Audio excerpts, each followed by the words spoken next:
नमस्कार, ये आकाशवाणी शिमला है। अब आप प्रभा शर्मा से प्रादेशिक समाचार सुनिए। आज के मुख्य समाचार। प्रधानमंत्री नरेंद्र मोदी ने कहा, कोविड महामारी के खिलाफ देश की लड़ाई जारी, लोगों से त्योहारों के दौरान सतर्कता बरतने की अपील।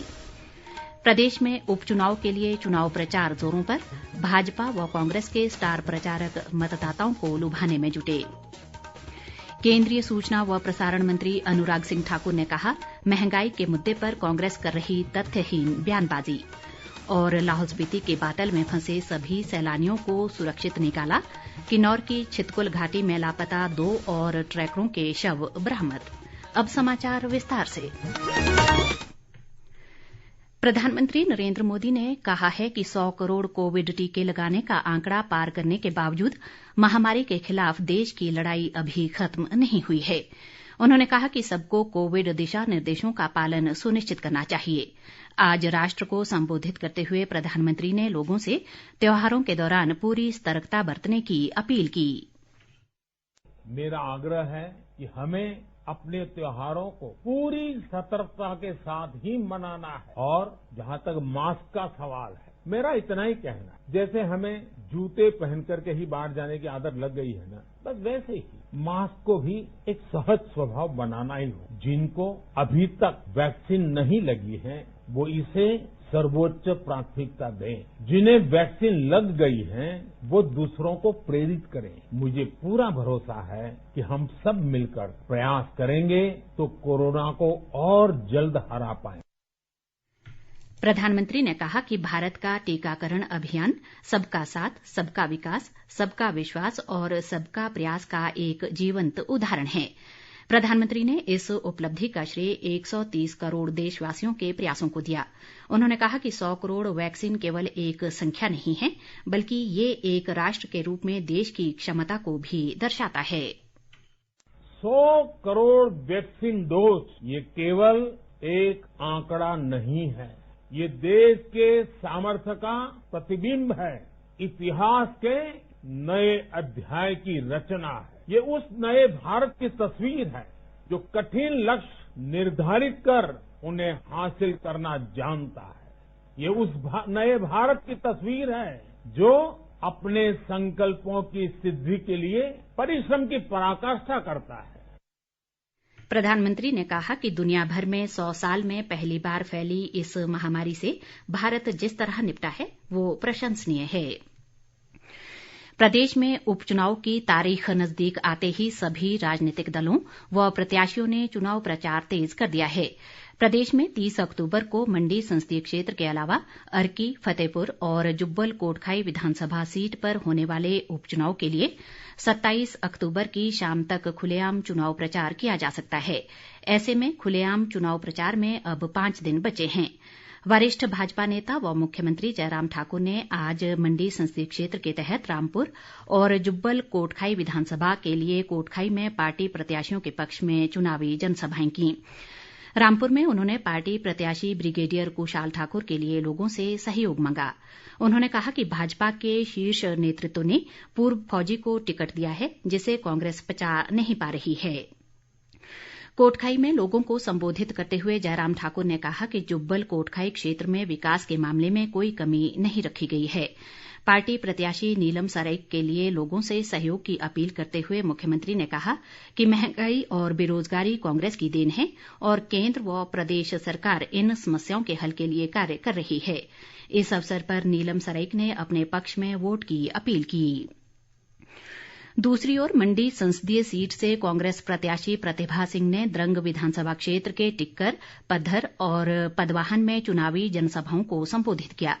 एक जनसभा में उन्होंने भाजपा पर झूठा प्रचार करने का आरोप लगाया। प्रतिभा सिंह ने कहा कि देश की जनता महंगाई से जूझ रही है और मोदी सरकार का इस तरफ कोई ध्यान नहीं है। उन्होंने कहा कि भाजपा हर बार चुनाव के समय जनता को भ्रमित करने का प्रयास करती है। इस दौरान पूर्व मंत्री कौल सिंह ठाकुर ने जनसभा को संबोधित करते हुए कहा कि केंद्र सरकार किसान और बागवान विरोधी है और किसानों की बात सुनने के लिए उनके पास समय नहीं है। इस अवसर पर वरिष्ठ कांग्रेस नेता धनीराम शांडिल और आशा कुमारी सहित अन्य नेता भी मौजूद रहे।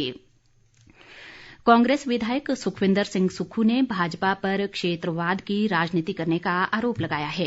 मंडी जिले के नाचन विधानसभा क्षेत्र में पार्टी प्रत्याशी प्रतिभा सिंह के समर्थन में आयोजित जनसभा में उन्होंने कहा कि भाजपा देश के इतिहास को बदलने का विफल प्रयास कर रही है, जिसमें उन्हें कभी सफलता नहीं मिलेगी।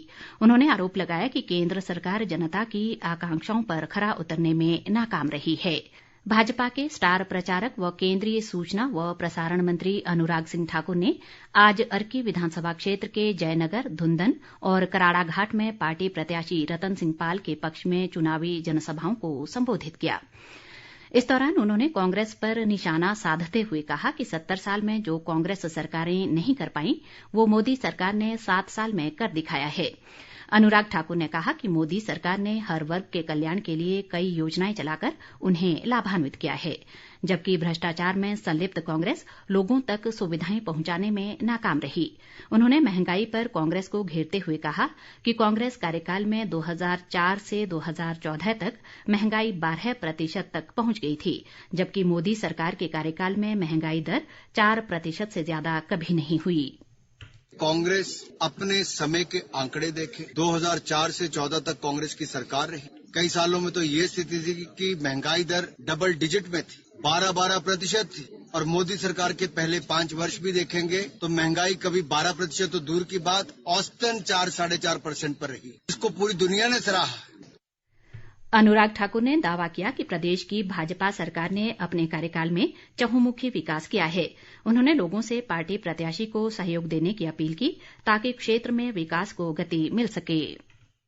आज मैं यहाँ पर उपचुनाव में अर्की विधानसभा क्षेत्र में आया हूँ और मैं कह सकता हूँ नॉमिनेशन वाले दिन से लेकर आज के दिन तक एक भारी उत्साह जनता में देखने को। जनता जो पिछले 4 वर्ष की कमियां देखती थी कि इनके विधायक यहाँ से बोलते नहीं थे, जनता की मांग को नहीं रखते थे, यहाँ का विकास में पिछड़ गया था, तो अब जनता ने मन बनाया है कि अर्की के लाल रतन सिंह पॉल को जिताएंगे और सेवा का अवसर देंगे। दूसरी ओर कांग्रेस के स्टार प्रचारक आनंद शर्मा ने कहा है कि देश सहित प्रदेश में आम जनता महंगाई और बेरोजगारी से परेशान है, जबकि सरकार के पास इसका कोई जवाब नहीं है। वे मंडी लोकसभा क्षेत्र से कांग्रेस प्रत्याशी प्रतिभा सिंह के चुनाव प्रचार के लिए कुल्लू में एक पत्रकार वार्ता को संबोधित कर रहे थे। उन्होंने कहा कि प्रदेश में पर्यटन कारोबार कोरोना के कारण कमजोर नहीं हुआ है, बल्कि सरकार की नीतियों के कारण प्रभावित हुआ है। आनंद शर्मा ने आरोप लगाया कि पिछले चुनाव घोषणा पत्र में भाजपा ने लोगों से कई वायदे किए, लेकिन सत्ता हासिल करने के बाद कोई भी वायदा पूरा नहीं किया। उन्होंने कहा कि प्रदेश की जनता इस उपचुनाव में सरकार को वादा खिलाफी का करारा जवाब देगी। लाहौल स्पीति जिले के बातल में बर्फबारी के कारण फंसे सभी सैलानियों को सुरक्षित निकालकर लोसर पहुंचा दिया गया है। उपायुक्त नीरज कुमार ने बताया कि यहां से सभी 59 सैलानियों को सुरक्षित निकालने के बाद काजा में ठहराया गया है। उन्होंने बताया कि मेडिकल जांच के बाद इन सैलानियों को अपने अपने गंतव्य स्थानों के लिए भेज दिया जाएगा। इस बीच मौसम विभाग द्वारा 23 व 24 अक्टूबर को बारिश व बर्फबारी संबंधी जारी चेतावनी को देखते हुए उपायुक्त ने पर्यटकों से प्रतिकूल मौसम में लाहौल का रुख न करने का आग्रह किया है। इसके अलावा लेह जाने वाले ट्रकों को आगामी आदेशों तक अटल टनल से आगे जाने की अनुमति भी नहीं होगी। उधर किन्नौर जिले की छितकुल घाटी में लापता 11 ट्रैकरों में से 7 के शव बरामद कर लिए गए हैं, जबकि 2 ट्रैकरों को सुरक्षित बचा लिया गया है। जिला प्रशासन के अनुसार 2 अन्य लापता ट्रैकरों की तलाश जारी है। शिमला स्थित राजभवन में आज से पूरी तरह ई ऑफिस प्रणाली के तहत कार्य किया जाएगा। राज्यपाल राजेंद्र विश्वनाथ आर्लेकर के निर्देशानुसार राजभवन का कामकाज पूरी तरह से ऑनलाइन कर दिया गया है। राज्यपाल के सचिव ने राज्यपाल को ई ऑफिस सॉफ्टवेयर की जानकारी देते हुए बताया कि इस प्रणाली के लागू होने से कार्यों में पारदर्शिता आएगी और समय की बचत होगी। अंत में मुख्य समाचार एक बार फिर। प्रधानमंत्री नरेंद्र मोदी ने कहा, कोविड महामारी के खिलाफ देश की लड़ाई जारी, लोगों से त्योहारों के दौरान सतर्कता बरतने की अपील। प्रदेश में उपचुनाव के लिए चुनाव प्रचार जोरों पर, भाजपा व कांग्रेस के स्टार प्रचारक मतदाताओं को लुभाने में जुटे। केंद्रीय सूचना व प्रसारण मंत्री अनुराग सिंह ठाकुर ने कहा, महंगाई के मुद्दे पर कांग्रेस कर रही तथ्यहीन बयानबाजी। और लाहौल स्पीति के बातल में फंसे सभी सैलानियों को सुरक्षित निकाला। किन्नौर की छितकुल घाटी में लापता 2 और ट्रैकरों के शव बरामद। इसके साथ ही ये समाचार बुलेटिन समाप्त हुआ। नमस्कार।